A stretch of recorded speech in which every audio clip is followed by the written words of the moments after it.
She filed to upgrade. Called my garage work worthless. I signed everything without a fight. Months later, she discovered I'd sold my worthless patent for $85 million. Her lawyer turned white first. Then she did. Should have asked questions. Rhonda. My name is Dalton Briggs. I'm 47 years old, and I've been an engineer for 23 years.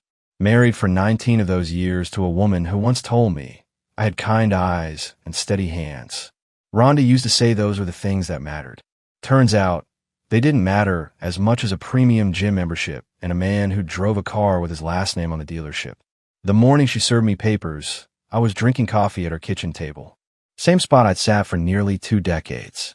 Same chipped mug with a faded college logo.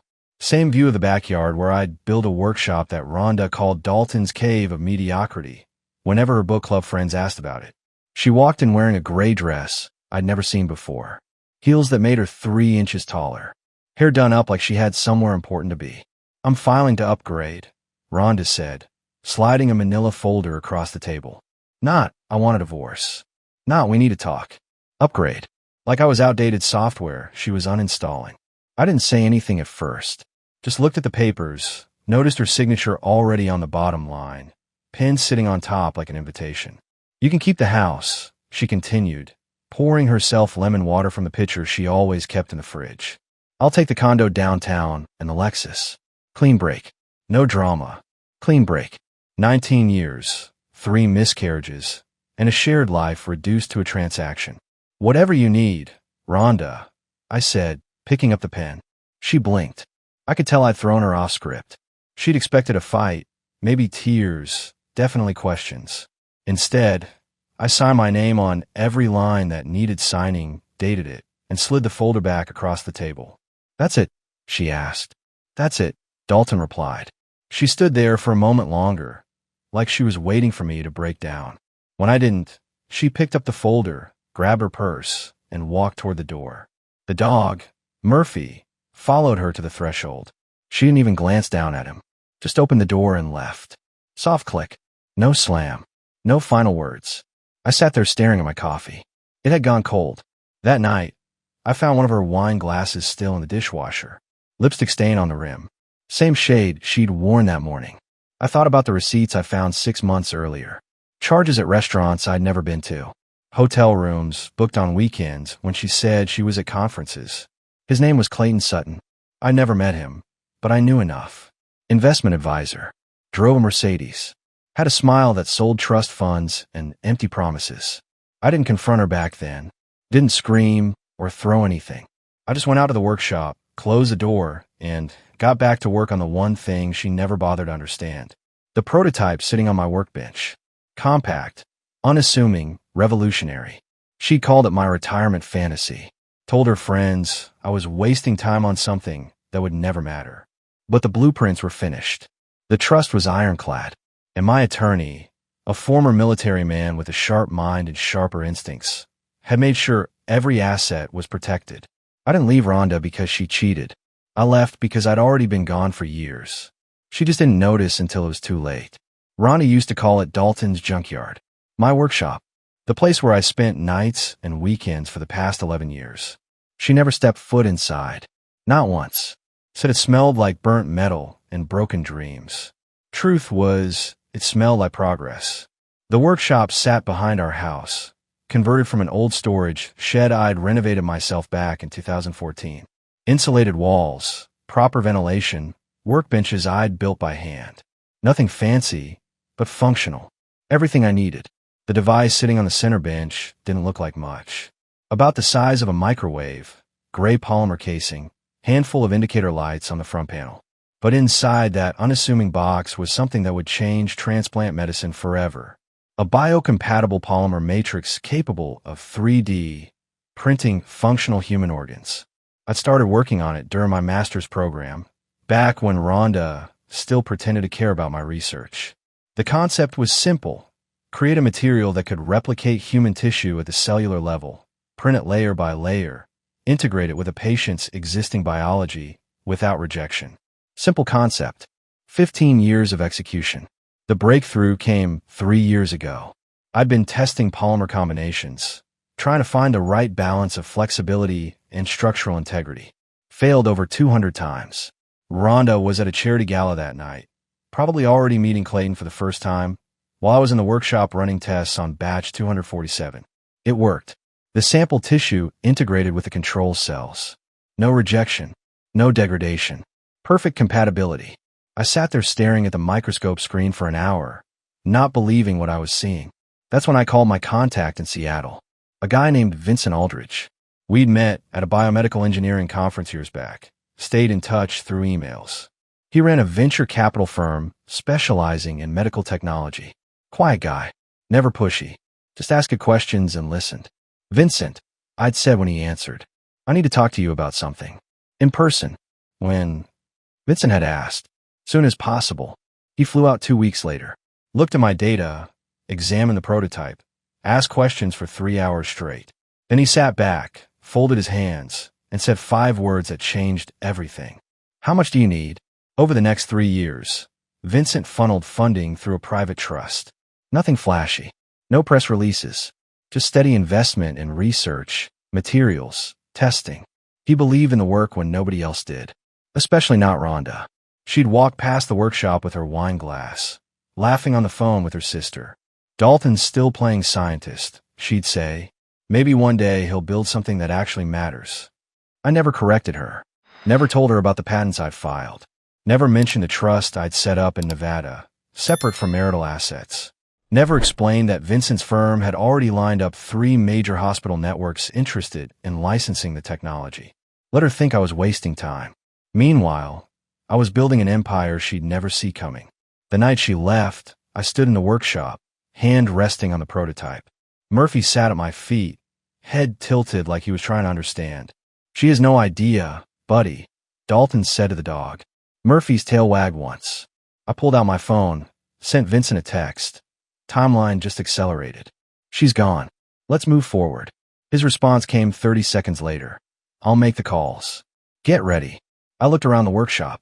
Years of work. Thousands of hours. A marriage that died while I was busy creating something that would save lives. Rhonda wanted an upgrade. She was about to find out what a real upgrade looked like. Kyle Brennan had been my friend for 12 years. We'd met at a medical device expo in Chicago back in 2013, bonded over terrible conference coffee, and shared frustrations about patent law. He was a consultant, specialized in intellectual property strategy for biotech startups. Smart guy. Always knew the right people to talk to. I trusted him with everything. Showed him my early prototypes, shared my research data, asked his advice on patent filings. He'd help me navigate the legal maze of protecting my polymer designs. What I didn't know was that Kyle had been feeding information to Rhonda for the past 8 months. I found out 3 days after she left. I'd installed security cameras in the workshop 6 months earlier, not because I didn't trust Rhonda, but because the equipment was worth a small fortune. Motion activated, cloud storage, the works. I was reviewing footage, looking for a misplaced calibration tool, when I saw it. Kyle entering the workshop at 2:17 p.m. on a Tuesday afternoon.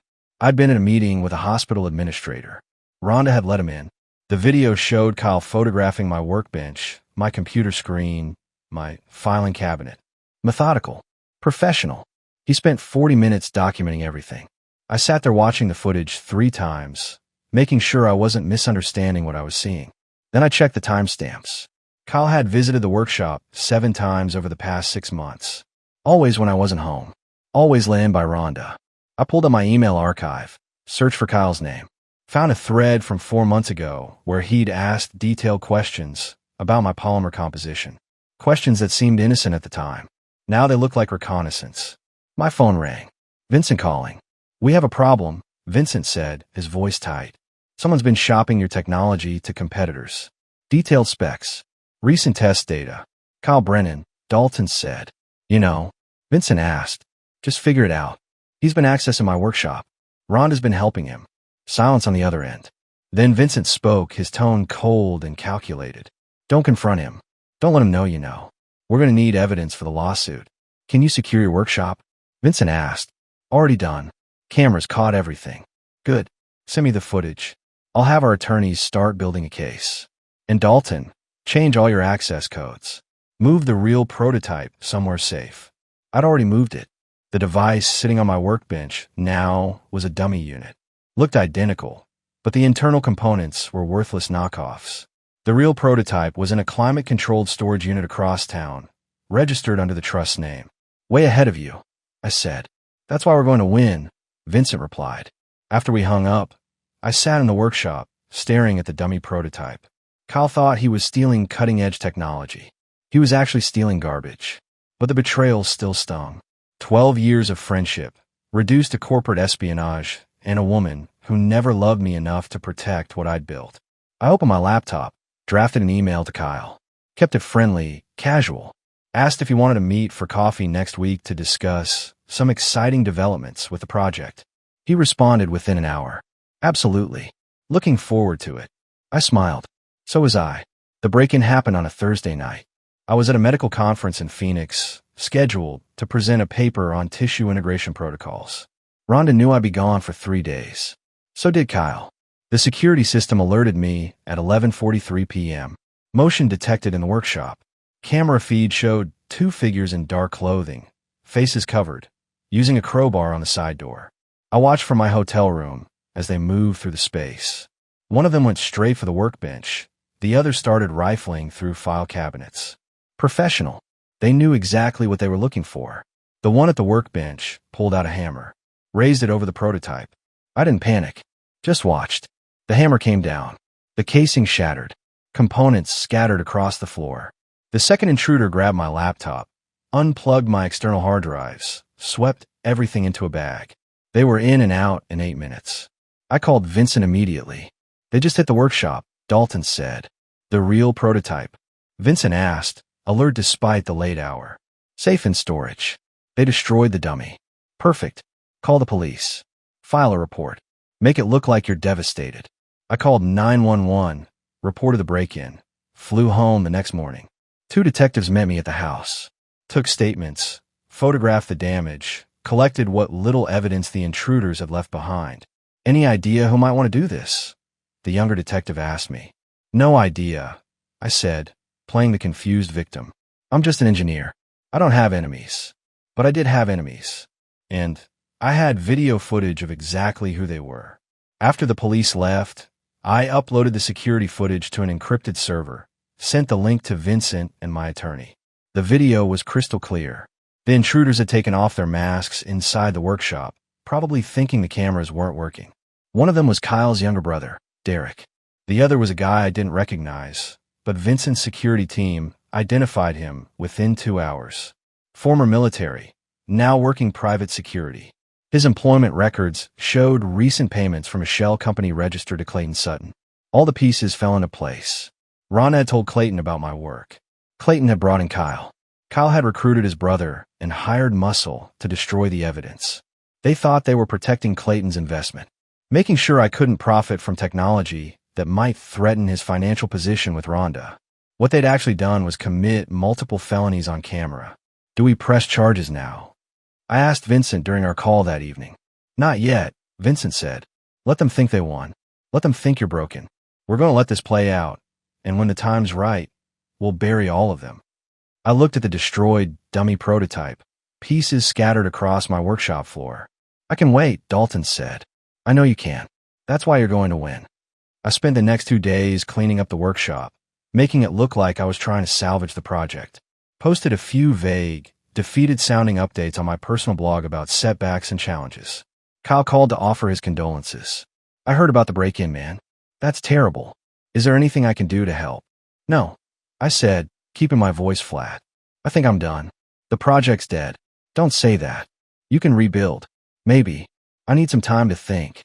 After he hung up, I texted Vincent. Hook, line, and sinker. His response. Now we wait for them to celebrate. 3 weeks after the break-in, Vincent called with news. Biomedical Solutions wants to meet, Vincent said. They've been following your patent filings. They're interested in acquiring the technology outright. How interested? Dalton asked. Very. They're sending their acquisition team next week. Be ready to negotiate. I'd heard of Biomedical Solutions. Major player in the organ transplant field. Contracts with hospitals across the country. Revenue in the billions. If they wanted my technology, it meant I'd built something truly valuable. The meeting took place in a conference room at Vincent's office in Seattle. Floor-to-ceiling windows overlooking Puget Sound. 3 executives in expensive suits sitting across from me and Vincent. The lead negotiator, a woman named Patricia Reynolds, opened a leather portfolio and got straight to business. Mr. Briggs, your biocompatible polymer represents a genuine breakthrough in transplant medicine. We've reviewed your patents, examined your test data, consulted with our medical advisors. We'd like to acquire full rights to the technology. I'm listening, I said. Patricia slid a document across the table. Our initial offer: exclusive licensing with acquisition option or direct purchase. Both options include performance bonuses tied to successful implementation. I picked up the document, scanned the numbers. The acquisition price sat at the bottom of page 3. $85 million, plus royalties, plus performance incentives that could push it over $100 million. I kept my face neutral. Didn't smile, didn't react. Just set the document down and looked at Patricia. What's your timeline for implementation? Dalton asked her. 18 months for FDA approval process, assuming your test data holds up. Another 6 months for production setup.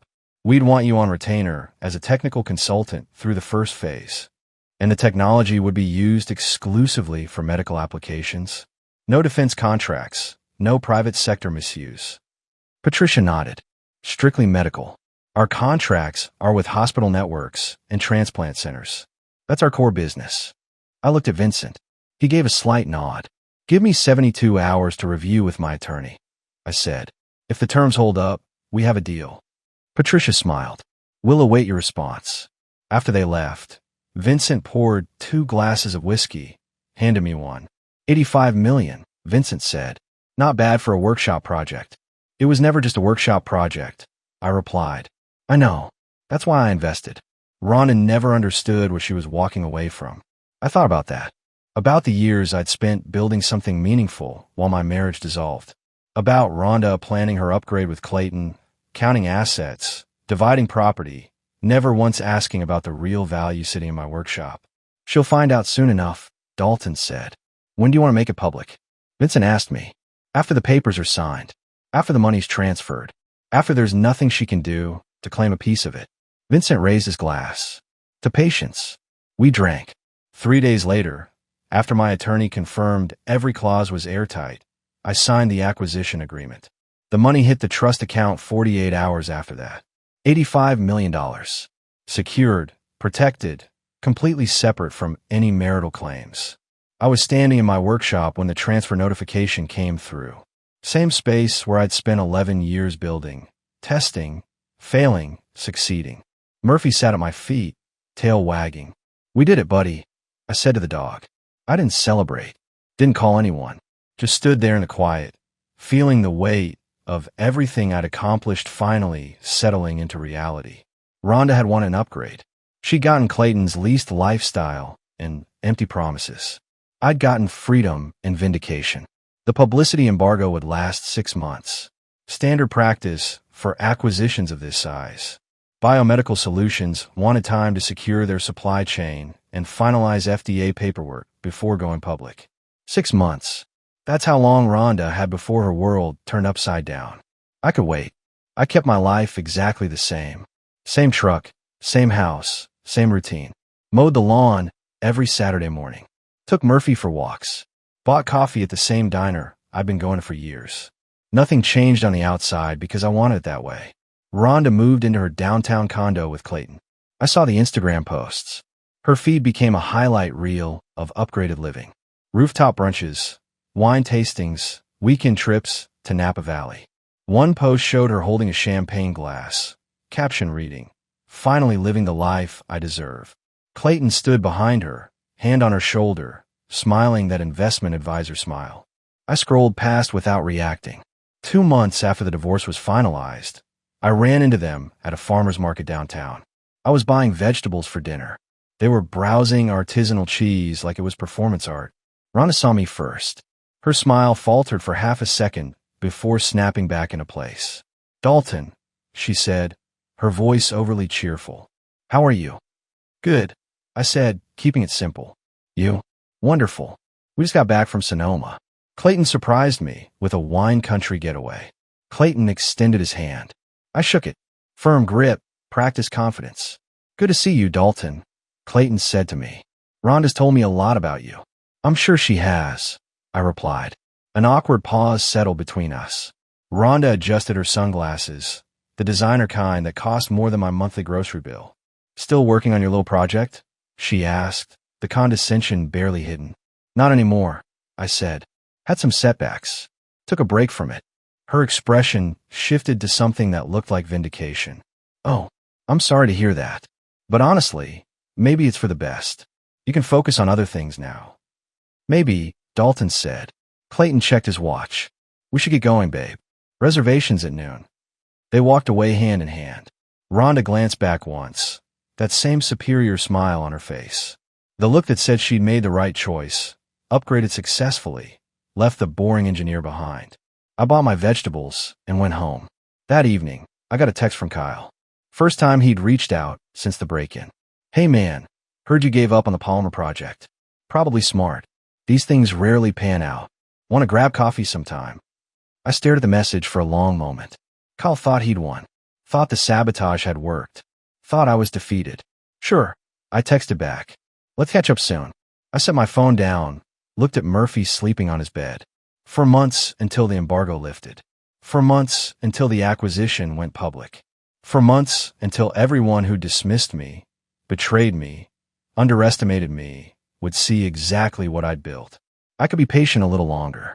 The divorce attorney had called that morning. Final paperwork was processed. Rhonda got the condo, the Lexus, and half the contents of our joint savings account. About $40,000 total. I'd signed everything without argument. Let her think she'd gotten a fair split. She had no idea the real assets were sitting in a trust she didn't know existed, protected by legal structures she'd never thought to question. My attorney had asked if I wanted to contest anything. I told him no. Let her have it all. It was pocket change compared to what was coming. Some battles you win by not fighting. You win by being smarter, more patient, more strategic. Rhonda thought she'd won because she'd gotten what she asked for. I'd won because she'd never known what to ask for. 6 months passed like a hell breath. Then the embargo lifted. The press release went out on a Tuesday morning. Biomedical Solutions announced the acquisition of revolutionary biocompatible polymer technology for organ transplant applications from independent researcher Dalton Briggs. The headline hit every major medical journal and tech news site within an hour. Breakthrough in transplant medicine. Engineers garage invention cells for $85 million. Rhonda and Clayton were at brunch when her phone lit up. Some upscale place downtown with bottomless mimosas and overpriced eggs. She posted a story that morning. Tuesday vibes with my love. Her friend Sarah sent the link. OMG, isn't this your ex? Rhonda opened the article. Saw my photo. Same flannel shirt she used to mock. Same workshop she called a junkyard. The article detailed everything. The polymer technology. The 11 years of development. The hospital networks already lined up for implementation. The $85 million acquisition price. Her mimosa glass slipped from her fingers, shattered against the marble floor. Champagne and orange juice spread across white tile. The entire restaurant turned to look. Clayton leaned forward, reading over her shoulder. His face went pale. Wait, Clayton said to her. That's your ex-husband? The guy with the garage? Rhonda couldn't speak. Just stared at the screen, scrolling through the article, seeing the numbers repeat themselves. $85 million. The article included a quote from me. This technology represents years of patient work and dedication. I'm grateful to everyone who believed in this project when others dismissed it. Others dismissed it. She knew that was aimed at her. Clayton kept reading, his voice rising with each word. It says here he held the patent in a private trust. That means, Rhonda, that means this happened during your marriage, and you didn't get any of it. She finally looked up at him, her eyes wide, unfocused. He never said anything. Rhonda whispered. He signed everything. He agreed to everything. Because he already had $85 million protected. Clayton shouted, then caught himself, lowering his voice as people stared. How did you not know about this? I didn't. He never told me it was real. It was just wires and experiments. It wasn't supposed to actually work. Clayton sat back, running his hands through his hair. Your lawyer. Did your lawyer ask about intellectual property during the divorce?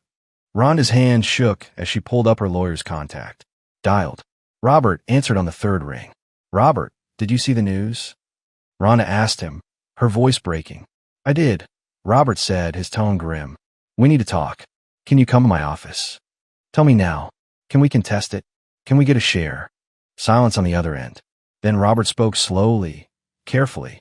Rhonda, you signed a no contest clause. You waive any claim to future earnings from unlisted assets.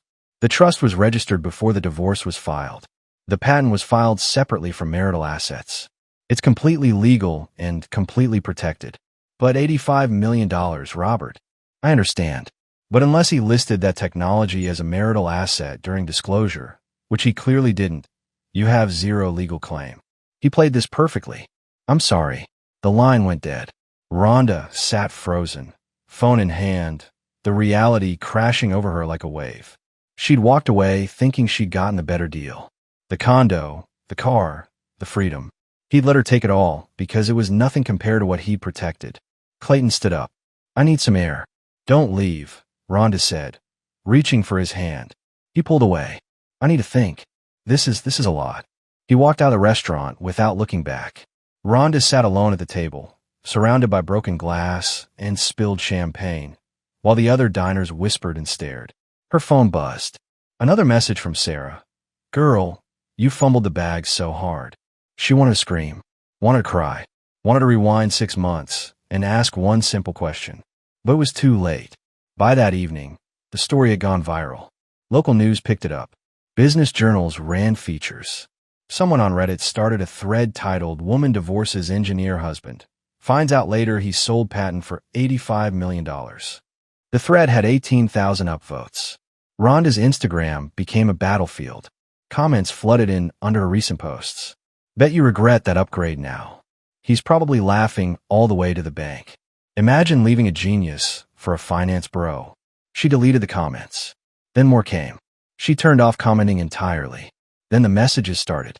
Old friends, distant relatives, people she barely knew, all reaching out with the same fake concern that barely masked their schadenfreude. Hey, saw the news about Dalton. That's crazy. How are you doing? She didn't respond to any of them. Clayton texted around midnight. Need some space to process this. Staying at my place tonight. That was 3 nights ago. He hadn't come back. Kyle called me the day after the news broke. His voice was tight, nervous. Dalton, man, I just saw the news. Congratulations. That's incredible. I had no idea you were that close to a breakthrough, Kyle said to me. Thanks, Kyle, I said, keeping my tone neutral. It all came together. Listen, about that break-in at your workshop, do the police have any leads? Because if someone was trying to steal your technology, that's serious. Actually, they do have leads, I said. Very clear leads. Silence on the other end. The security footage was pretty comprehensive, I continued. Showed everything. Who came in, what they took, who they were working for. My attorney's been building a case. I could hear Kyle breathing, trying to figure out what I knew. That's good, Kyle finally said. Justice, right? Exactly. Justice. Kyle, I should go. Got a lot of calls to return. Sure, yeah, of course. Congratulations again. After I hung up, Vincent called. How's it feel? Vincent asked me. Quiet, I said. Surprisingly quiet. The lawyers are ready when you are. We have enough evidence to prosecute Kyle, his brother, and anyone else involved in the break-in and corporate espionage. Not yet, Dalton said. Let them sweat a little longer. And Rhonda. I looked out the window. Same view I'd had for years. Same house, same street, same life. Everything the same except now I had $85 million and complete freedom. Rhonda made her choice, I said. She's living with it. That night, I took Murphy for a walk around the neighborhood. Same route we'd been taking for years. Past Rhonda's old friend, Janet, watering her garden. She waved me over. Dalton, I saw the news. That's amazing. Janet said to me, genuine happiness in her voice. Thanks, Janet. I always knew you were working on something special. Rhonda used to complain about you spending so much time in that workshop, but I told her, let the man work. Guess I was right. I smiled. Guess so. She must be kicking herself now. Janet continued. unable to help herself. I wouldn't know. We don't talk. Well, good for you. You deserve this. You really do. I walk home feeling lighter than I had in years. Not because of the money, because I'd proven something to myself. That patience, dedication, and quiet confidence could triumph over dismissiveness and betrayal. My phone buzzed. Message from an unknown number. Dalton, it's Rhonda. Can we talk? Please. Just 5 minutes. I stared at the message for a long moment. Then I deleted it without responding. 2 weeks after the news broke, Vincent and I met with federal prosecutors. We laid out everything. The security footage of Kyle and his brother breaking into my workshop. The documentation of stolen intellectual property. The financial trail connecting the sabotage to Clayton Sutton's shell companies. The prosecutor, a sharp woman named Diana Chun, reviewed the evidence with clinical precision. This is solid, Diana said to us. Corporate espionage, breaking and entering, destruction of property, conspiracy. We can make all of this stick. What's the timeline? Vincent asked her. Arraignments within 30 days. Trial probably 6 months out. But honestly, with this evidence, I'd be surprised if they don't take a plea deal. 3 weeks later, Kyle was arrested at his office. His brother Derek got picked up the same afternoon. The contractor Clayton had hired turned himself in after his attorney saw the evidence. The news made local headlines. Corporate espionage case linked to $85 million patent theft attempt. Kyle's attorney reached out within 48 hours, requesting a meeting to discuss terms. I let Vincent handle it. He called me afterward. Kyle wants to settle, Vincent said. Avoid trial. Make restitution. Accept probation. What did you tell him? Dalton asked. I told him we consider it if he provided testimony against everyone else involved, including Clayton's role in financing the operation. And he agreed. He's going to cooperate fully. Clayton was arrested a week later, charged as an accessory to corporate espionage and conspiracy. His investment firm immediately suspended him pending investigation. Rhonda's social media went completely dark after that. No posts, no stories, no comments. She'd gone underground. I didn't feel victorious watching it all unfold. Just tired. Tired of the betrayal. Tired of the legal process. Tired of thinking about people who tried to destroy what I'd built. But I saw it through. Testified when needed. Provided documentation when requested. Made sure everyone involved faced consequences. The day Kyle's plea deal was finalized, I was in my workshop, packing equipment. I decided to sell the house, move somewhere new, start fresh. Murphy watched me from his bed, head tilted. Time for a change, buddy, I said to the dog. My phone buzzed. Message from Vincent. It's done. Kyle gets 3 years probation, community service, and permanent record. His brother gets 18 months. Clayton's trial is set for next spring, but his attorney's already talking plea. I typed back. Good. Thanks for everything. Thank you for trusting me. Where are you headed next? I looked around the workshop one last time. This space had been my sanctuary, my laboratory, my escape, but it was also a reminder of everything I'd lost while building something great. Somewhere quiet, I replied. Somewhere with an ocean view. 18 months later, I was sitting on the deck of a small house overlooking the Pacific. Not some mansion in Malibu, just a clean, weathered cottage in Oregon with a view that stretched to the horizon. Murphy lay at my feet, gray around his muzzle now, but content. The air smelled like salt and cedar. Coffee tasted better here. Life moved slower. Biomedical Solutions had successfully completed their first clinical trials. My polymer technology was saving lives. Real people getting real organs that their bodies didn't reject. The royalty checks came in quarterly. More money than I'd ever spent. I donated $30 million to cancer research and children's hospitals. Set up scholarships for engineering students. Funded 3 startup medical technology companies run by people who reminded me of my younger self. The money felt better going out than it ever felt coming in. A young woman from the local university had come by that morning to interview me for a documentary about innovation. She'd asked the question everyone eventually asked. Did it feel good? Proving everyone wrong, she'd asked me. I'd thought about it for a long moment, watching a seagull dive for fish in the surf. I wasn't trying to prove anyone wrong, Dalton had said. I was proving myself right. There's a difference. She nodded, written that down, then asked, Do you have any regrets? Just one. I wish I'd left sooner. Saved myself some years of being dismissed by someone who never valued what I was building. What about your ex-wife? Do you ever hear from her? No, and that's how I prefer it. After she left, I sat alone on the deck, coffee cooling in my hand. I'd heard through mutual acquaintances that Rhonda and Clayton had split. He'd moved to Texas after his plea deal, trying to rebuild his reputation.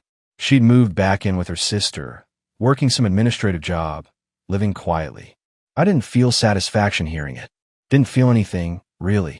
She was a chapter I'd closed. My phone rang. Vincent calling. How's retirement?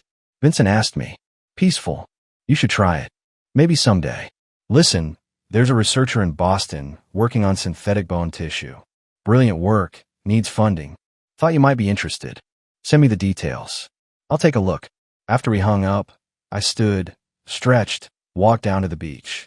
Murphy followed slowly, his arthritis slowing him down, but not stopping him. The waves rolled in, steady and inevitable, erasing footprints like they'd never existed. I'd spent 19 years married to someone who'd never seen my value. Spent 11 years building something she dismissed as a waste of time. Spent 6 months watching her realize what she'd lost.